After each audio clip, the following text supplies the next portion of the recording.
دفعہ کا ذکر ہے کہ جرمنی کی ایک جیل میں قیدیوں کے ساتھ بہت ہی سخت طریقے سے پیش آیا جاتا تھا۔ اسی جیل میں ایک قیدی تھا جس کا نام شمیدت تھا اور اسے بہت لمبے عرصے کے لیے قید کی سزا دی گئی تھی۔ جیل کے گھرانوں کا معاملہ اس قیدی کے ساتھ مختلف تھا۔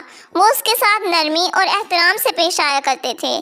باقی قیدی بہت حیران ہوتے تھے، یہاں تک کہ سب نے یہی گمان کر لیا کہ شمیدت جیل والوں کا ایک ایجنٹ ہے اور وہ ہماری باتیں ان تک پہنچاتا ہے، اس لیے نگران اس کے ساتھ برا سلوک نہیں کرتے۔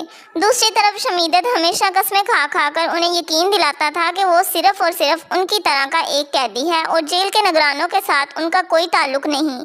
مگر باقی قیدی اس کی بات کو جھوٹا سمجھتے تھے اور کہتے تھے اگر تم جاسوس نہیں ہو تو پھر ہمیں اس بات کا سبب بتاؤ جس کی وجہ سے نگران تمہارا احترام کرتے ہیں اور تمہارے ساتھ اچھے طریقے سے پیش آتے ہیں۔ شمیدت کو انہیں سچ بتانے کے سوا کوئی راستہ دکھائی نہ دیا۔ اس نے سب قیدیوں کو جمع کیا اور ان سے پوچھا تم لوگ اپنے ہفتہ وار خطوط میں کیا لکھتے ہو؟ سب نے کہا ہم ان نگرانوں کی سختی، اپنی ان سے نفرت اور ان ملعون نگرانوں کے اپنے اوپر ڈھائے جانے والے ظلم کو لکھتے ہیں۔ شمیدت مسکرایا اور کہا مگر میں اپنی بیوی کو لکھے جانے والے اپنے ہفتہ وار خطوط کی آخری سطور میں نگرانوں کے حسن سلوک کے بارے میں لکھتا ہوں، حتیٰ کہ بعض نگرانوں کے نام لکھ کر ان کی تعریف بھی کرتا ہوں۔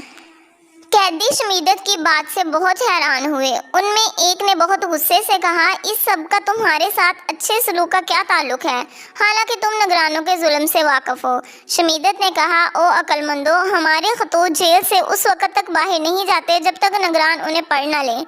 وہ لکھی جانے والی ہماری چھوٹی بڑی بات سے آگاہ ہوتے ہیں اور وہ تم لوگوں کی نفرت کے بارے میں بھی جانتے ہیں۔ اب تم لوگ اپنے خطوط لکھنے کا طریقہ بدلو، پھر دیکھو کیا ہوتا ہے۔ اگلے ہفتے سے قیدی بہت حیران ہوئے کہ نگرانوں کا سلوک شمیدت سمیت تمام قیدیوں کے ساتھ بہت ہی برا ہو گیا۔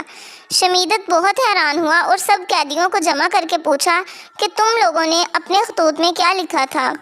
سب نے کہا ہم لوگوں نے یہ لکھا تھا کہ شمیدت نے ہمیں ایک نیا طریقہ بتایا ہے کہ کس طرح نگرانوں کو دھوکہ دیں اور ان کا اعتماد اور رضا حاصل کرنے کے لیے اپنے ہفتہ وار خطوط میں ان کی جھوٹی تعریفیں کریں۔